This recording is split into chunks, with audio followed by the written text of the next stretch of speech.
Oh, never mind. Just kidding. Good morning.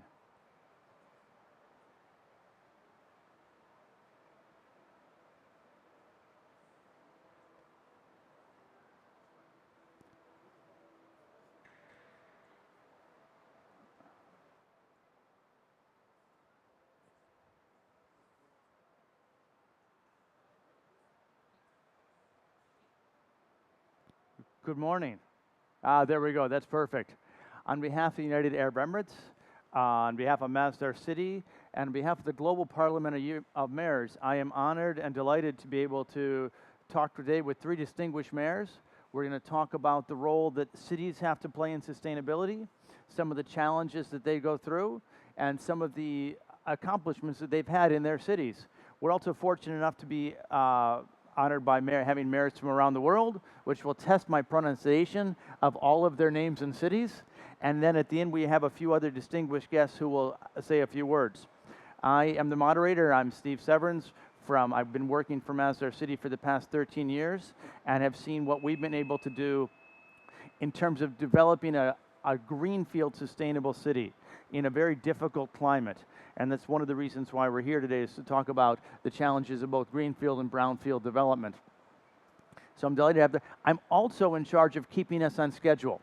And I know how difficult that is for the mayors, but I will have to keep time on this. We're going to give each mayor a chance to say a few words, and then we'll have a short panel discussion, and then we've got a couple of audience members who are also distinguished guests who will say a couple of words at the end. So I'd like to welcome our guests.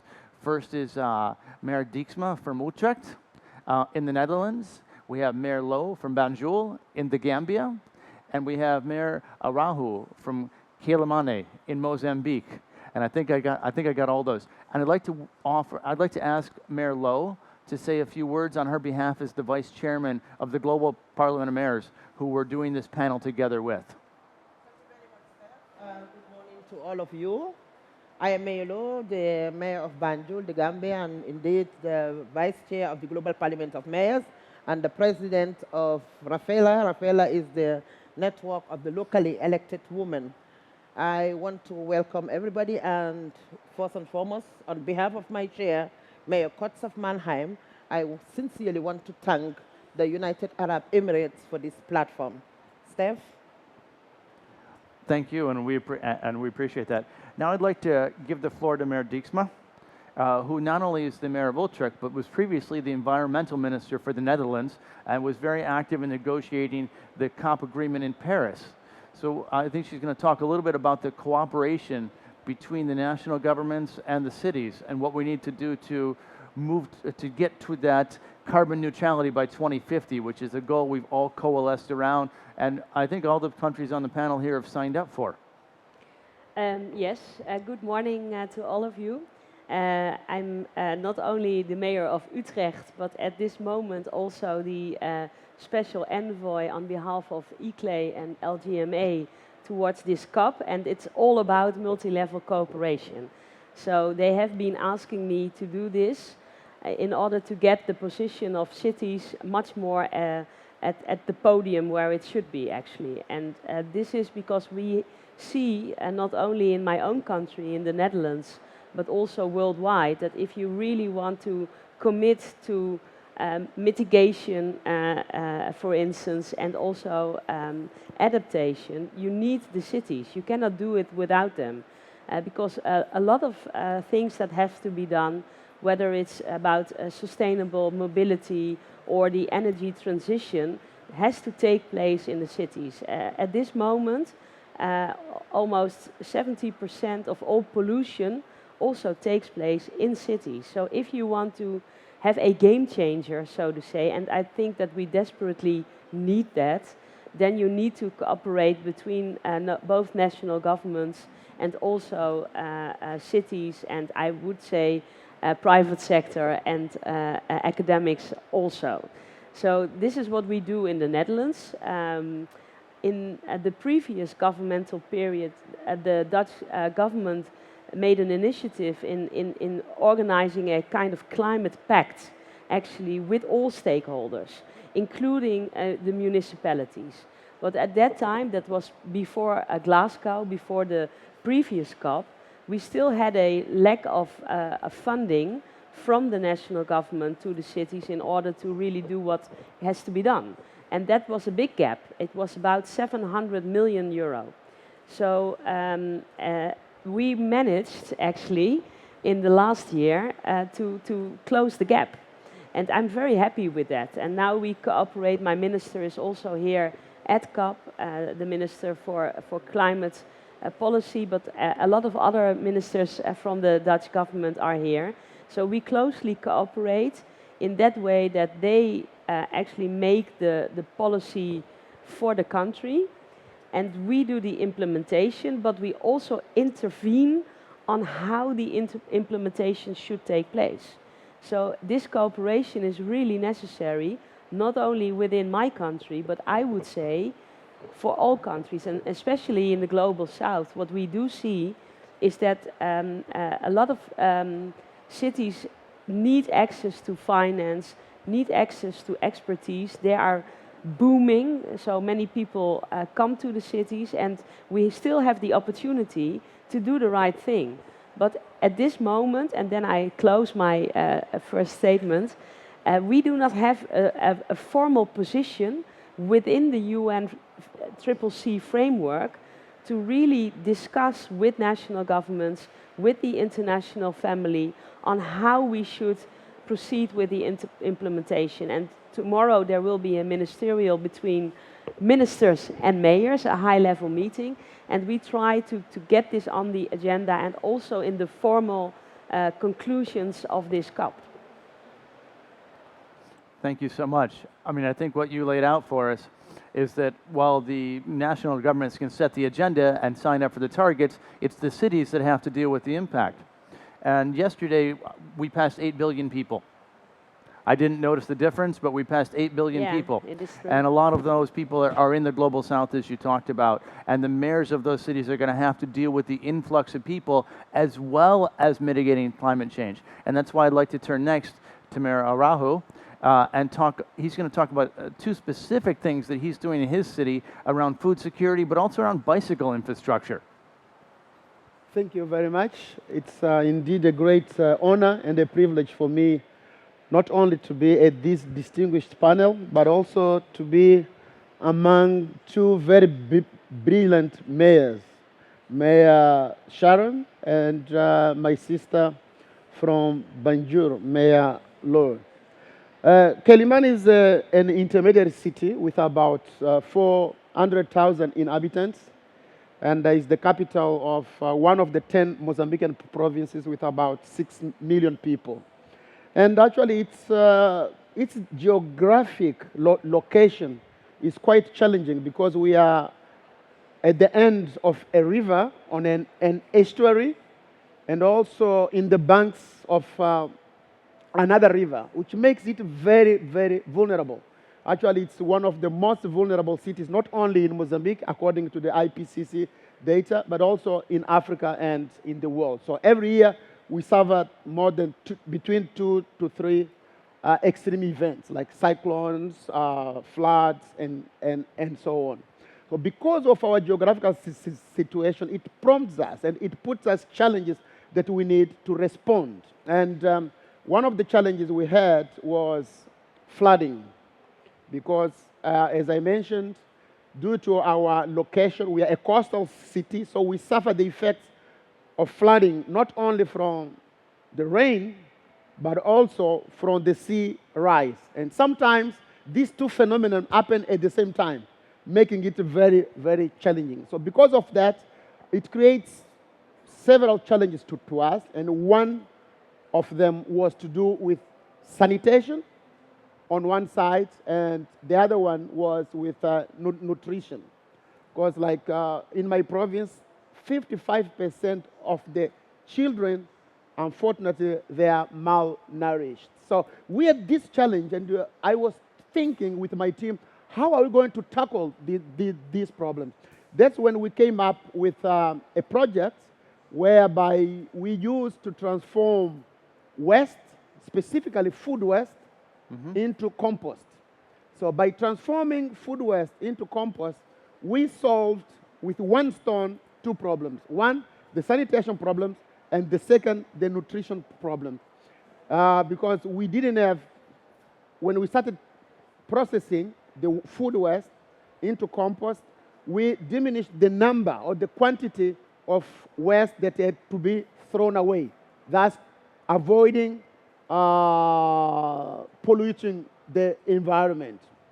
And also by creating compost and giving it to farmers, we were able of influencing the way farmers were producing urban food to feed their own families, but also we acted in the whole value chain because we discovered that a lot of produce was being wasted. First of all, at the farmers level, when they produced, almost half of their production was going into waste. So we worked with them to improve the conservation. But also, in the process of transporting this food from the farms to the market, another 1/3 was lost.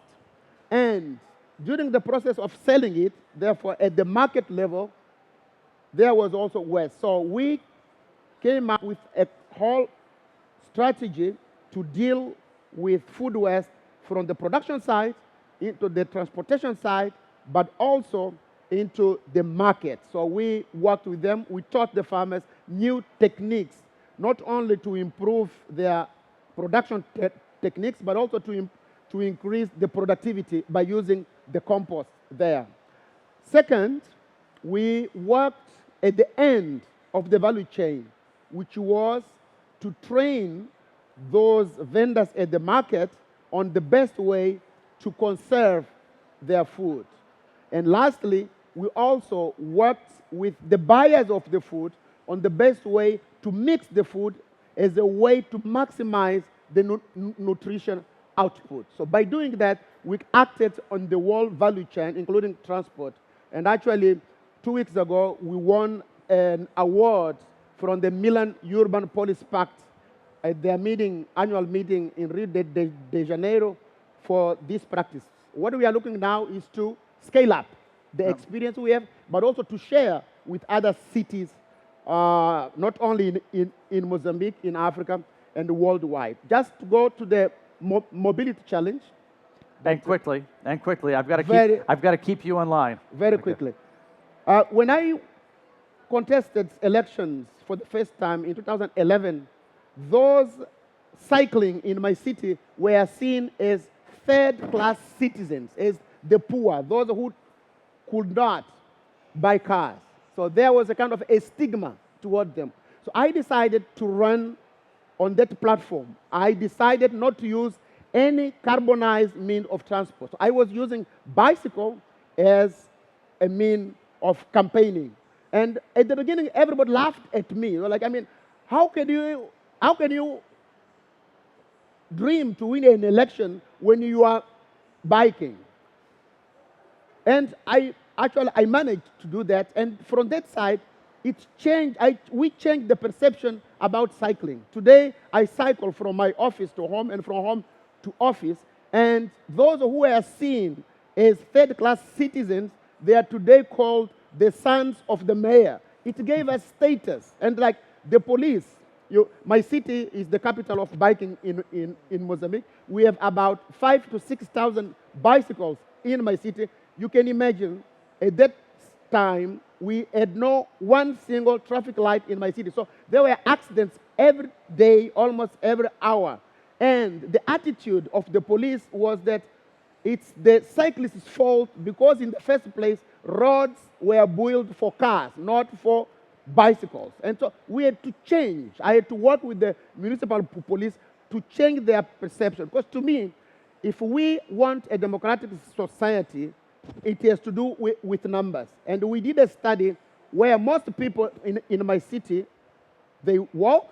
The second means is bicycles, and cars are the minority. So if we wanted to distribute the division of roads according to the use, we should create infrastructure to be pedestrian, but also for those who are cycling. And we tried, and we are doing that.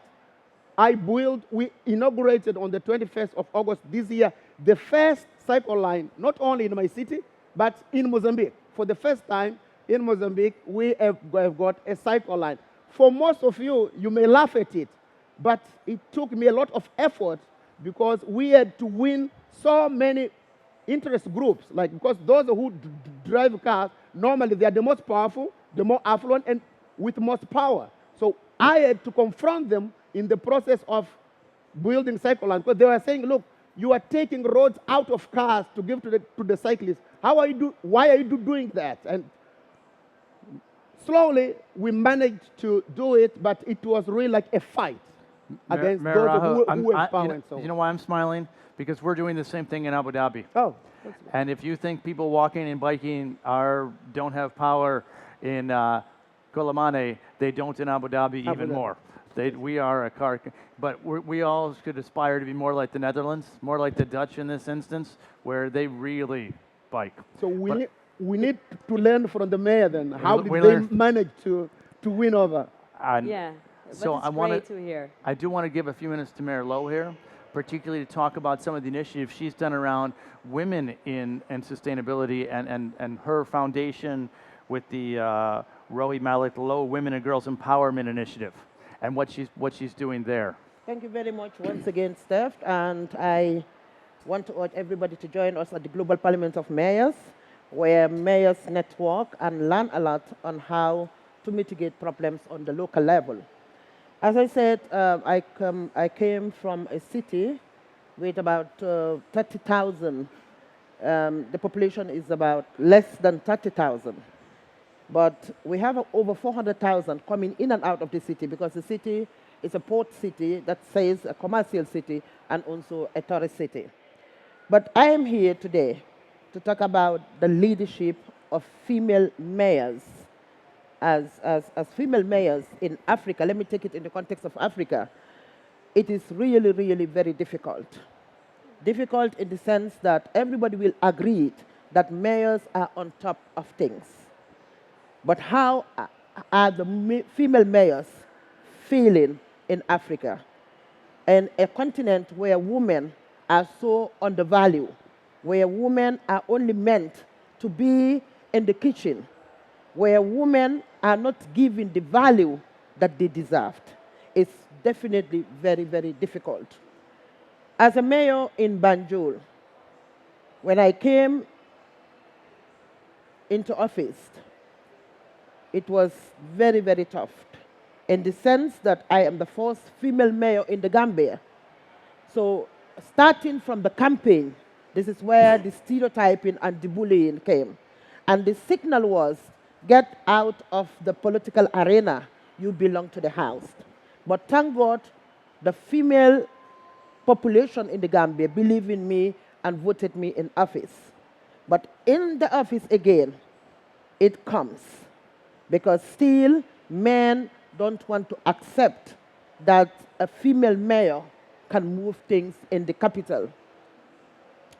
So everything was really very difficult. However, my strategy was to try to empower more women so that we can cut these traditional and cultural norms. So I have an initiative called the Rohi Malik Law Initiative, which is doing extremely well. So what we are doing is empowering women economically and also taking them girls to school. So today I am proud to say that within a period of 5 years, we have empowered over 800 women and over 1,000 girls that we have put in schools. And some of them now are at least in the university, trying to graduate to be a lawyer or a doctor. This is not about giving us millions. Indeed, but what is more difficult and what is more painful is to have people or partners coming to our aid. Everybody, most of the partners want to deal with the national government because some of them, and this is the reality, all what they need is visibility. And they think they don't care about impact. So if you want to have an impact, you have to come to the local level because we are closer to the people. We understand the issues of people. And we as mayors can solve the issues of people. So those who want to have visibility and don't care about impacts, most of them run to the national level. No, we are not saying don't go to the national level. But if you want to have impact, then come down to the local governments. We have been doing a lot. And I want to take this opportunity also to thank the EU, who has given us about 3 million euro only to mitigate the coastal. Banjul is a coastal city. So obviously, we are in a risk of flooding. And this is exactly what happened in August. Banjul flooded, we have a flash flood, and over 1,000 women suffered from this. And they don't have nowhere to go other than knocking the door of the mayor. So this was really very, very difficult for me. But again, I have to thank the Global Parliament of Mayors, and also my sincere thanks go to Emilia Satz of the UCLG Wall, who came immediately to my aid. And if I said Emilia Satz, what does it mean? She is a woman. She understands the feeling of the woman in the Gambia. So she came to help us. So at this moment, we have many girls who are not going to school because they don't have nothing. We have women who are sleeping right now outside in the streets because they cannot go back to their houses. But who is there to help us? I want to take the opportunity here, the platform, to say we need you. Come to local government. We are really, really in need. And the national government, in many times, will see us as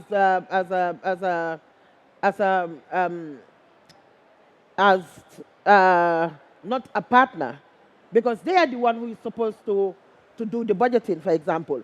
And most of the things that has to do with local government is most of the time taken out of the budget. And I am saying this in the context of Africa. Those living in Europe or Asia might not feel the same way, but in Africa it's really, really difficult for the simple reason that they don't value the leadership of a woman. But I thank God that today many things are changing, because if we have one woman, for example, in Banjul, who is trying to cut down, who is trying to break this barrier, and somebody else is doing it in Freetown, and somebody else is doing it in Dakar, before the next 10 years, we will see a lot of women in leadership in Africa. So I want to urge partners here to say, please come to our aid, not only in the Gambia. Mayors need you. We are closer to the people. We understand their issues, and we understand their problems. If you want to have impact, come to us. If you want to have visibility, come to us. So, Stefan? Thank you, Mayor Lowe. That was very powerful about the impact that climate change is having on your city already and will continue to have. And we've got an interesting panel here, and now I get the chance to talk for a couple of minutes about Masdar and the UAE and why we're here on this panel. And I want to go quickly on why, what, how, and the impact that Masdar's been able to have. And the first question people ask me is why? Why is the United Arab Emirates, a country with 8% of the world's known oil reserves, putting this much effort into mitigating climate change, into building renewable energy projects, in being active in 40 countries around the world, in wind, in solar, in waste to energy, in carbon capture and storage? Because while oil and gas, hydrocarbons, have enabled economic development and have enabled human growth and have enabled a great change in our society over the past 100 years, they are also, I think we all understand, killing the planet, and that we need to transition past those. And the UAE wants to maintain a leadership role in the next round of energy, which is renewable energy and sustainability. And to do that, you need to have the right human capital. You need to have the right financial capital. You need to have the ability to attract global talent, and you need to have the ability to create global partnerships. And that's what the Masdar Initiative is all about. So I think what most of you are familiar with is Masdar City, and it's where I've been working for the past 13 years. I've been able to see this grow from an idea to become the world's largest collection of LEED Platinum and Estadama 4 Pearl buildings, to see it become a living, working city where we have about 1,200 companies now that have become a part of us, and to see us lead the way in terms of net zero. So this is the way we work at Masdar City. We started 5 years ago with a 400 square meter net zero villa. Now that's a pretty good sized villa, and we will prove that we can do a net zero building in the climate conditions of Abu Dhabi. I'm not sure how many of you have visited Abu Dhabi in the summer. It's warm, it's very warm, temperatures over 40 degrees with humidity for months in a row. We've been able to do a net zero building. The next phase is what we're building right now, and if you have the chance to come over and look at the project, it's a 10,000 square meter net zero office building. And so we're able to take that from a pilot project to a commercial project. And it's one thing to do a net zero office building, it's another thing to do a net zero office building at a price point that people can come and afford to rent.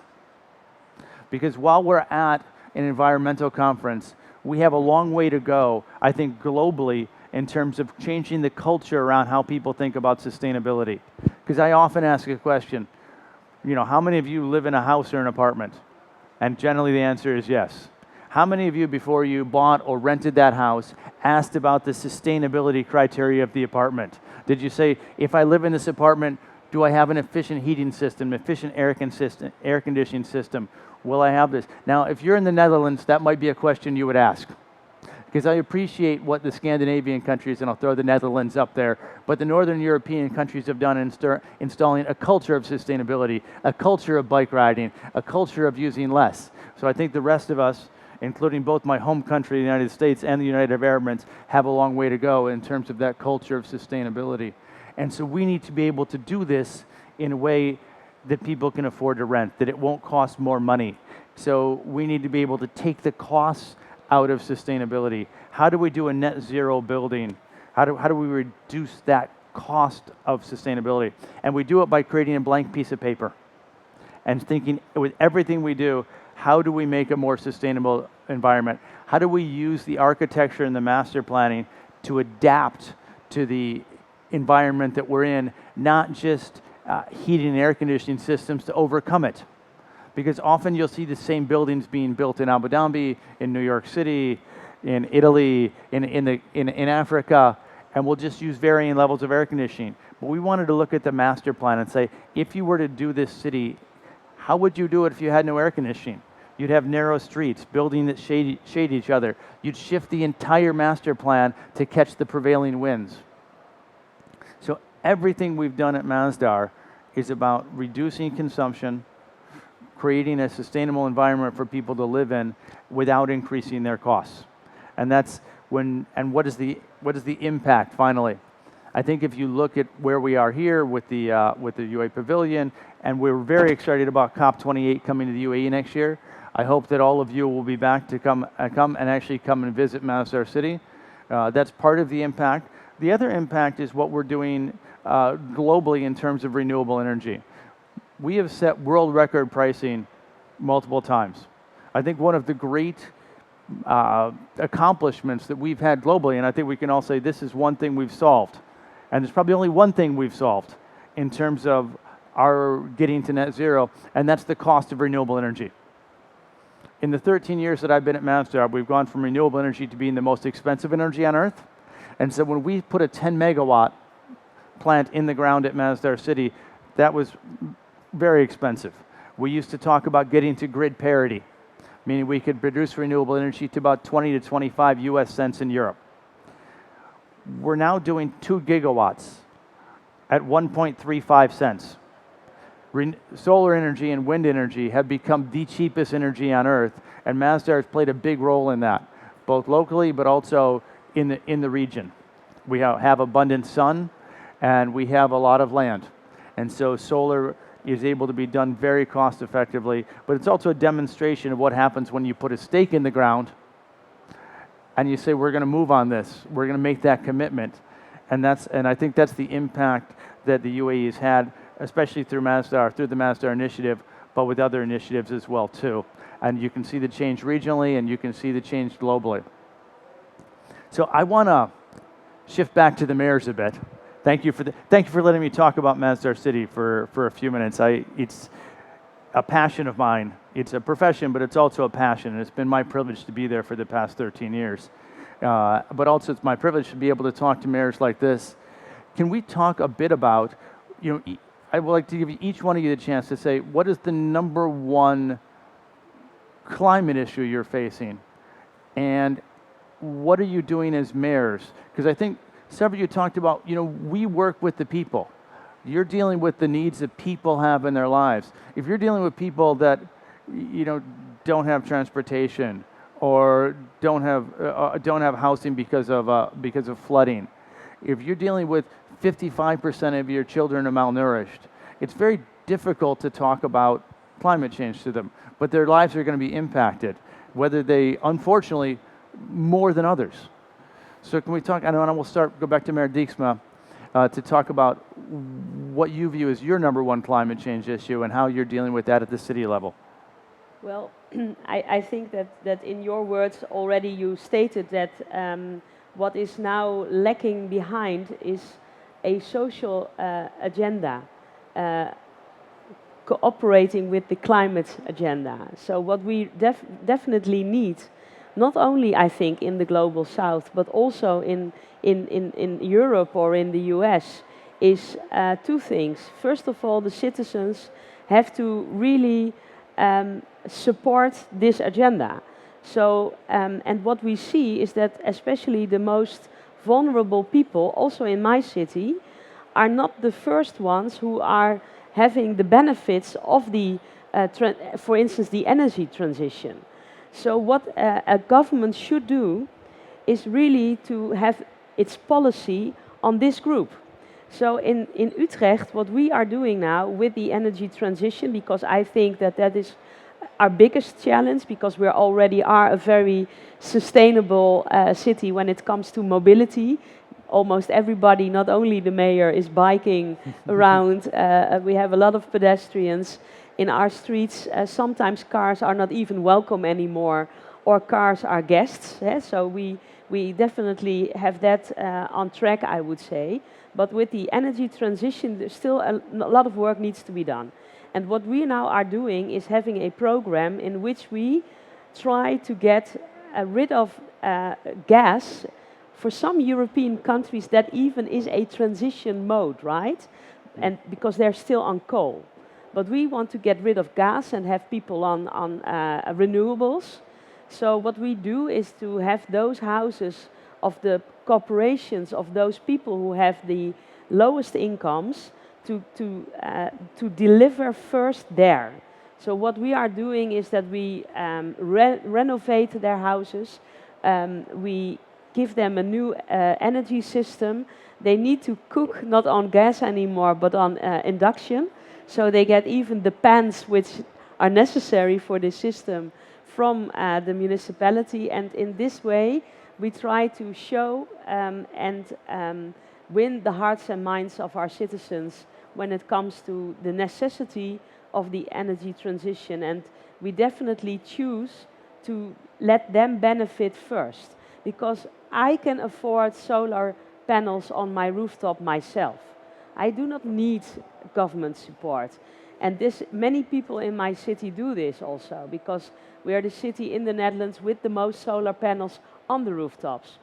But that is all the people who can afford it who do it. And so we need to shift over to a social and just transition, and to put in health also within the discussion, because air pollution, for instance, also is attacking most of the times those who are the most vulnerable and poor.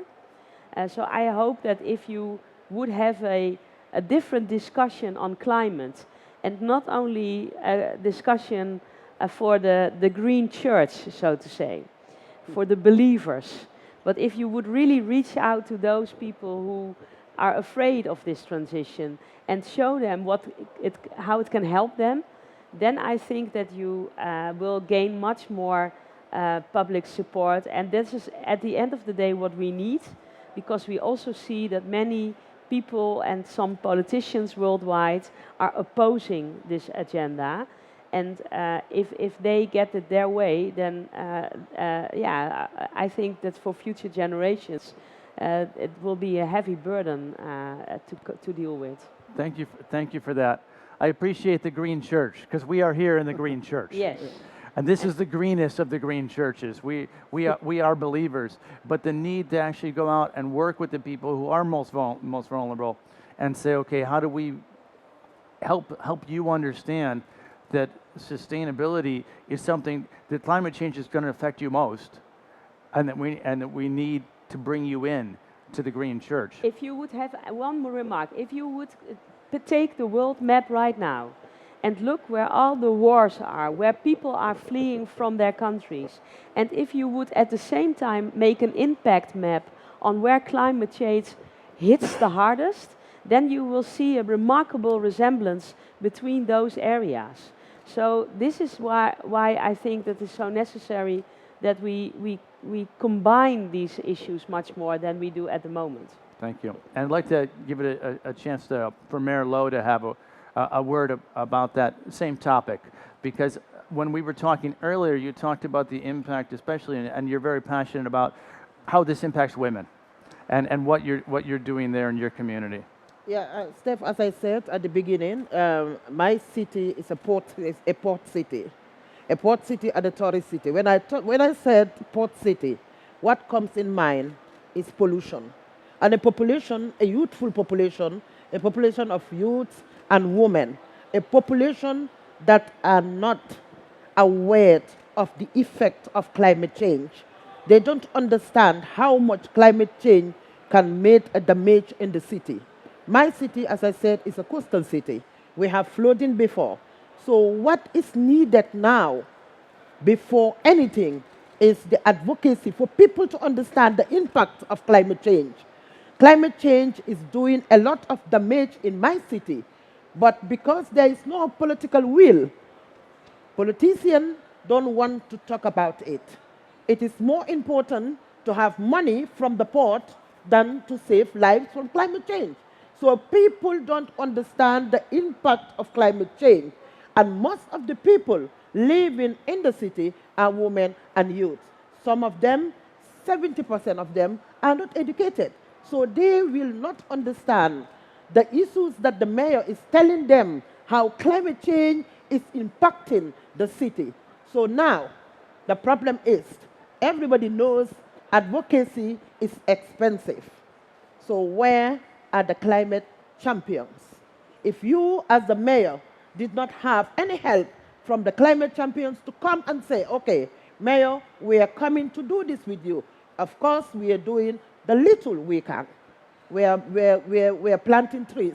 We are planting trees at the beach to make sure that, because my city, as I said, is on the sea level.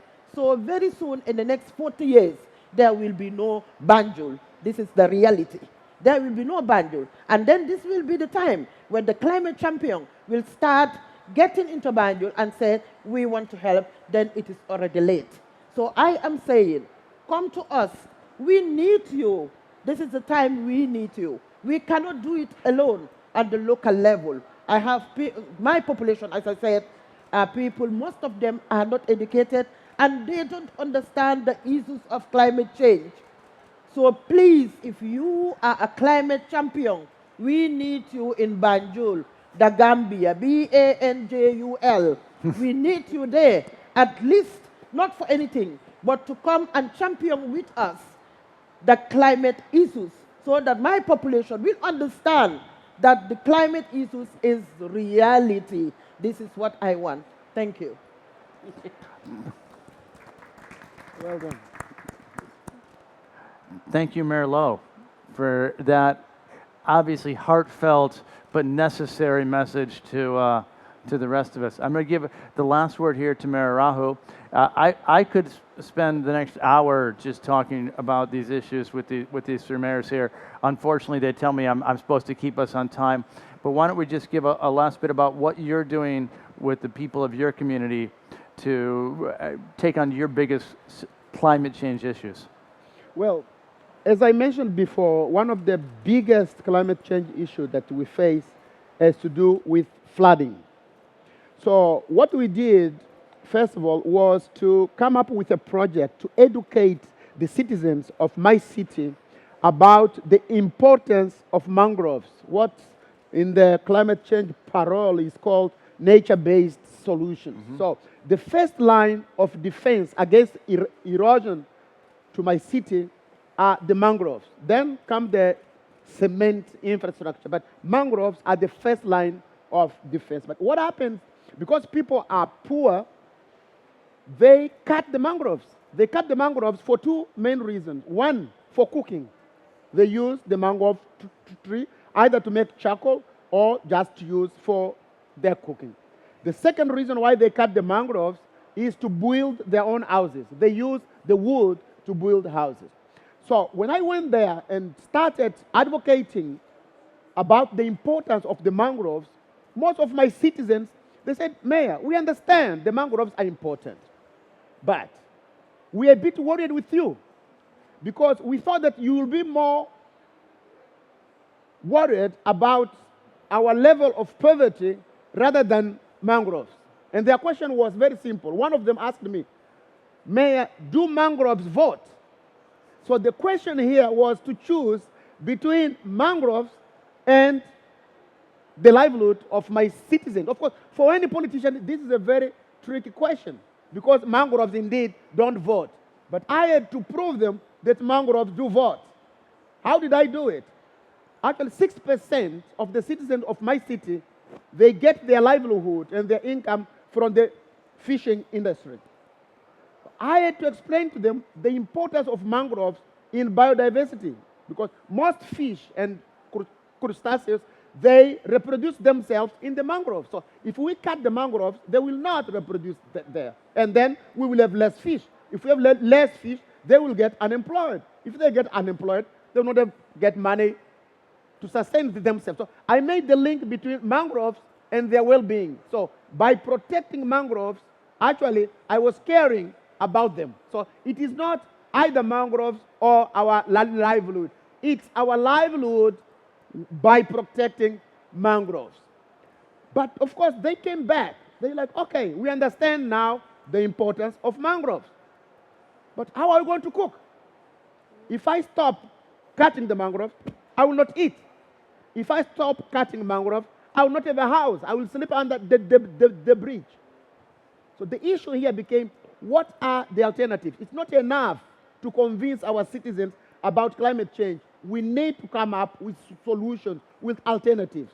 So what we did again was to partner with UN Habitat and World Vision, which is a US organization, for them to come up with alternative materials that people could use to build their houses without using mangroves. So they went to the construction industry, they went to other industry, and they made some experiments with local materials and rubbish, waste material also, to come up with new kinds of materials that could be used for building houses. Up to now, we have built some of those houses, but during the process of building the houses, we brought in youngsters, carpenters, engineers to learn the new way of building houses. But now we are looking for partners to scale it up because it has proved that it works. Oh. And those houses, actually we call them resilient houses.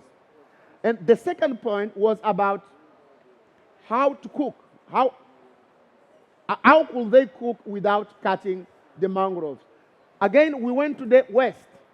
We made a partnership with the Institute of Technology from Stockholm, where they send us two master's students per year to come to help us in developing a model to transform waste into biogas. And the idea is actually to use waste into biogas and then to provide an alternative so that they can use the biogas for cooking instead of cutting mangroves. Perfect. I've got to cut you off because I've got a couple more people I've got to reach out to. But what I think we're really hearing are consistent themes across geographies, across levels of income, is that we need to take care of our most vulnerable citizens. And then it's the mayor's jobs who are doing that. That we need partnerships to do this. We need technology transfer. And then also I think that there are things coming out of Africa, coming out of your solutions that we can bring to Europe, we can bring to the US, we can bring to what we've seen as more developed companies, that you're developing grassroots solutions that can be applied in other places. And so I want to thank the mayors, but I also want to have a couple people in the audience for a couple of words. Mayor Krupa of Katowice, just short remarks from you. Thank you for your participation here.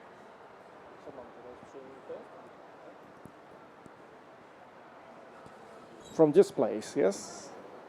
Do you want to come up here? Maybe yes. Come up so the camera can see you. I will step off and you step. No, come on over here. Come on behind the podium. One moment, please. Thank you very much. The panelists, mayors, participants, I'm honored to take part in this inspiring discussion. In December 2018, Katowice hosted the UN Climate Summit COP24 under slogan Black to Green. According to this idea, all pro-ecological activities are top priority in our city. The challenges of the modern world we are facing, especially related to climate change, are extremely difficult. In just 20 years, Katowice has undergone a great transformation from a heavy industry city based on coal mines into the modern city of culture and innovation.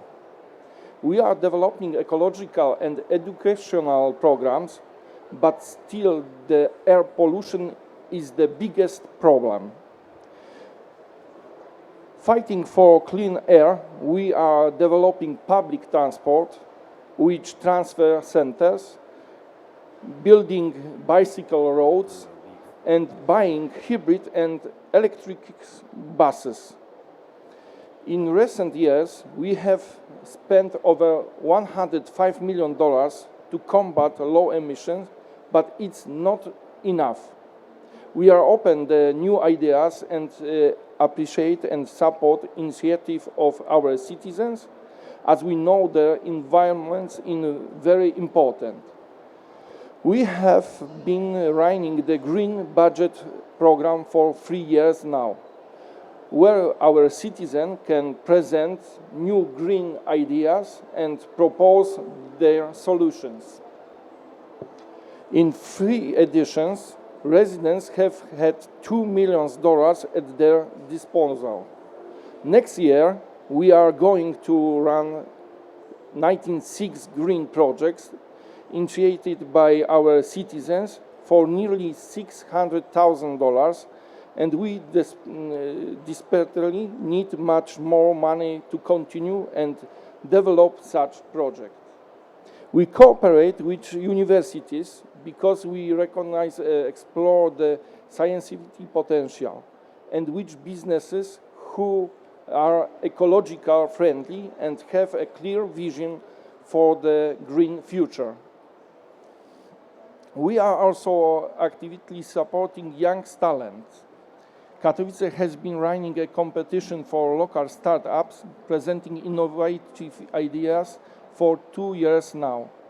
The winners receive a financial reward to develop their project. This year, the award went to Eco Factories, a startup focused on producing powder and nanopowder for titanium, which can be used in 3D printing or in coatings for airplanes and spacecraft. This is one of the examples that bring optimism and hope for a better future. Gifted, well-educated people who use their potential, knowledge and creativity will change the world. Their talent and vision require support, and it is our moral duty to support them.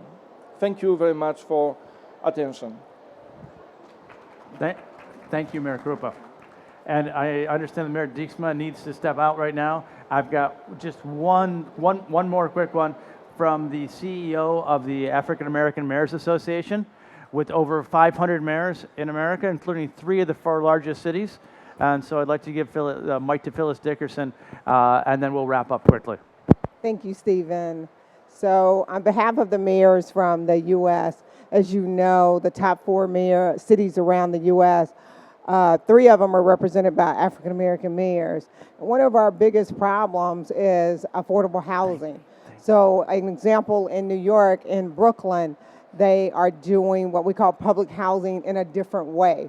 And so they have a new development, like in Brooklyn, that has the ability to have retail on the bottom, and then efficiency apartments on the top levels. In that way, they have been able to decrease energy efficiency by 70%. So they're able to cool and heat the building. They also put in a recreation center, and then they put in play areas for the children. And Mayor Lowe, I heard you when you talked about women in public service. And so I'm happy to report of the top 4 cities around the U.S. As you know, New York is #1 with Eric Adams. But Lori Lightfoot, the mayor of Chicago, Illinois, is a female. And as of today, Los Angeles, Karen Bass is leading by 36,000 votes. And so we may have, of the top 4 cities in the U.S., 2 women and 2 men running in the U.S. So thank you for your work. And so I know the other mayors spoke about the ability to have solar panels in underserved areas, and that's normally not affordable. What you see in some U.S. cities is the ability to pay for them through your utility bill. So part of your utility bill allows you to just pay off the ability to have those solar panels. And so it's more affordable in more underserved areas. So on behalf of the African American Mayors Association, we'd like to thank you, Stephen, and the mayors for participating in this workshop. And I want to thank the mayors who joined me, Mayor Lowe, Mayor Dijksma, Mayor Rahu, also Mayor Krupa and CEO Dickerson for their participation. Everybody was fantastic. I was the only one who did not keep us on time. But I do need to wrap this up. There'll be someone coming next. But thank you all for coming out for the 9 o'clock session. And thank you to the Global Parliament of Mayors and the government of UAE for sponsoring this.